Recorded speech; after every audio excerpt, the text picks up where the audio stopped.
Financial webinar on mutual fund, ETF funds, index fund on November 16th and 17th. Please register.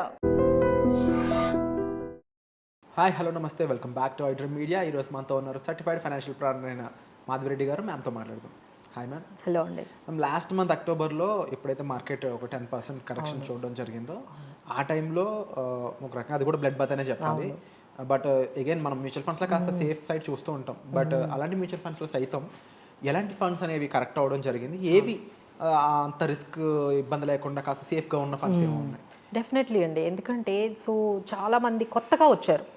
ఈ ఒక last 2-3 years నుంచి చూసుకుంటే ఫ్రెష్గా చాలామంది ఇన్వెస్టర్స్ మార్కెట్లోకి వచ్చారు. అంటే 2020 నుంచి స్టార్ట్ చేస్తే ఈ 3 ఇయర్స్ చాలా పెద్ద నెంబర్ పెరుగుతుందండి. అంటే ఈ 3 ఇయర్స్ నుంచి కొంచెం వచ్చారు. సో వీళ్ళందరికీ ఈ కరెక్షన్ అనేది చాలా కొత్తగా ఉంది.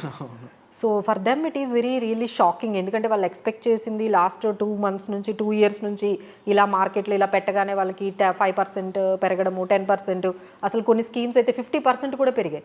సో ఈ రిటర్న్స్ చూసిన వాళ్ళకి ఒక్కసారిగా ఈ కరెక్షన్ ఫస్ట్ టైం వచ్చే వాళ్ళందరికీ కూడా ఎలా హ్యాండిల్ చేయాలి ఏంటి అనేది అయితే అర్థం కాదండి. సో ఒక్కసారి మనం చూసుకున్నట్లయితే mutual funds compare to direct stocks, so మీరు అన్నట్టుగా నిఫ్టీ అనేది 10% కరెక్ట్ అయింది. బట్ మ్యూచువల్ ఫండ్స్ కొంచెం బెటర్ అండి. 82% మ్యూచువల్ ఫండ్స్ అన్నీ కూడా చాలా అంటే మార్కెట్ కన్నా తక్కువ కరెక్ట్ అయ్యాయి. That's what we do recommend people go with the mutual funds than direct stocks. డైరెక్ట్గా మీకు 10% ఎఫెక్ట్ ఉంటే ఇక్కడ ఉన్న మన మ్యూచువల్ ఫండ్స్ అన్నీ కూడా 6%, 8% మాత్రమే ఈ అక్టోబర్ ఫాల్లో మనకి కరెక్ట్ అయ్యాయండి. బట్ అందులో కూడా అసలు మొత్తం ఈక్విటీలో 22 స్కీమ్స్ ఉంటాయి. 22 టైప్స్ ఆఫ్ ఈక్విటీలోనే కేటగిరీస్ ఉంటాయి. Like mid cap, small cap, focused funds, value funds, ఇలాంటివి చాలా. సో అందులో ఏవి ఎక్కువ కరెక్ట్ అయ్యాయి అనేది మనం మాట్లాడుకుంటే sector funds are very risky అండి. మేము ఎప్పటి నుంచో చెప్తాము, మా దగ్గరకు వచ్చిన క్లయింట్స్ అందరి దగ్గర కూడా సెక్టార్ ఫండ్స్ చాలా ఉంటాయి. ఇన్ఫ్రా ఫండ్ అని, లేకపోతే మనకి పిఎస్యు ఫండ్ అని, ఇలా చాలా ఒక సెక్టార్కి సంబంధించిన ఫండ్స్లోనే మొత్తం అమౌంట్ అంతా పెట్టేస్తూ ఉంటారు. అవి ఎక్కువగా కరెక్ట్ అయ్యాయండి. సో సెక్టార్ ఫండ్స్లో మనకి ఆటో బాగా కరెక్ట్ అయిందండి. ఆటోమొబైల్ సెక్టార్ ఫండ్ ఏదైతే ఉందో 12%, కన్సంప్షన్ ఫండ్ 8%, పిఎస్యు అయితే fund 7%, MNC 6%, thematic funds 6%, infra especially చాలామంది ఇన్ఫ్రా ఫండ్స్లో పెట్టారు.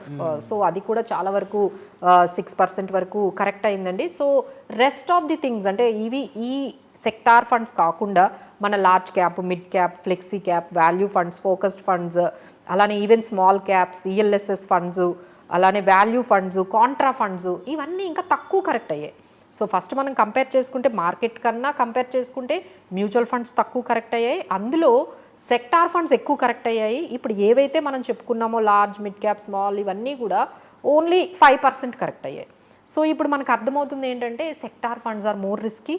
So we need to better go with ఏవైతే మన లార్జ్ అండ్ మిడ్ క్యాప్స్ ఉన్నాయో, focused funds, multi caps, flexi caps, value funds, contra funds, ఇవే కొంచెం బెటర్గా మనకి కనిపించాయండి. అన్నిటికన్నా మనకి సర్ప్రైజింగ్గా ఏంటంటే గ్లోబల్ ఫండ్స్ తక్కువ కరెక్ట్ అయ్యాయి. అంటే చాలామంది ఏంటంటే డైవర్సిఫికేషన్ చేస్తారు. మీకు కూడా అనిపించవచ్చు, నాకు కూడా అనిపించవచ్చు, మనం యూఎస్ మార్కెట్లో పెట్టొచ్చా, ఎందుకంటే ఇప్పుడు US markets are fetching up, growing అవుతున్నాయి. ఇప్పుడు నేను కూడా యూఎస్ మార్కెట్స్లో పెట్టచ్చు అంటే డెఫినెట్లీ ఎస్ అండి. మనం త్రూ మ్యూచువల్ ఫండ్స్ ద్వారా గ్లోబల్ ఫండ్స్లో పెట్టచ్చు. చాలా స్కీమ్స్ మార్కెట్లో అవైలబుల్గా ఉన్నాయి. ఇక్కడ నేను మీకు కొన్ని స్కీమ్స్ చెప్తాను. Mirae asset NYSE funds, ICICI Pru Nasdaq fund, Franklin US opportunities fund, SBI international US equity fund, Edelweiss US value fund, Kotak Nasdaq fund, ఇవన్నీ ఏంటంటే మీరు పెట్టిన అమౌంట్ని వాళ్ళు యూఎస్ స్టాక్స్లో పెడతారు, ఇండెక్స్లో పెడుతూ ఉంటారనమాట. సో మీరు డైవర్సిఫై చేసుకోవాలి అంటే ఇలా గ్లోబల్ ఫండ్స్లో పెట్టుకున్నప్పుడు మన ఇండియన్ మార్కెట్ కన్నా మొన్న కంపేర్ చేసుకుంటే జస్ట్ 1% కరెక్ట్ అయ్యాయి.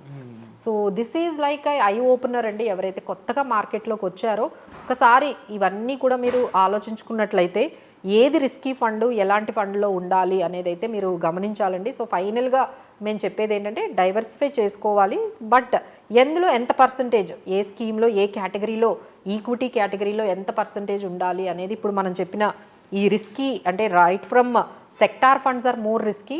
అంతకన్నా తక్కువ రిస్క్ ఉన్నది ఏంటంటే large and mid cap, focused, flexi and small cap funds. ఇంకా అంతకన్నా తక్కువ రిస్క్ ఉన్నది ఏంటంటే గ్లోబల్ ఫండ్స్ కూడా ఉన్నాయి. సో ఈ విధంగా మీరు ప్లాన్ చేసుకోవాలండి. I know it is very difficult for common people to understand all those things. Better we are there to help you as a financial ప్లానర్గా. సో ఇలాంటి టైంలో మీరు ఎలాంటి పోర్ట్ఫోలియోని ఎలాంటి స్కీమ్స్తో కన్స్ట్రక్ట్ చేసుకోవాలనేది better you take the guidance. And ముఖ్యంగా గ్లోబల్ ఫండ్స్ మాత్రం ఎందుకంత స్టేబుల్గా ఉండడానికి గల కారణాలు ఏమై ఉంటాయంటే? సో అక్కడ అంత వాల్టిలిటీ ఉండదండి. వాల్టిలిటీ అనేది ఎస్పెషల్లీ యూఎస్ మార్కెట్స్ మన ఇండియన్ మార్కెట్స్ని బీట్ చేసాయి. Of course. సో మీరు ఎప్పుడైతే మనం గ్లోబల్ ఫండ్స్లో పెడతామో సో ఇండియన్ మార్కెట్స్తో పాటు అది కూడా డైవర్సిఫై అవుతుంది కదా.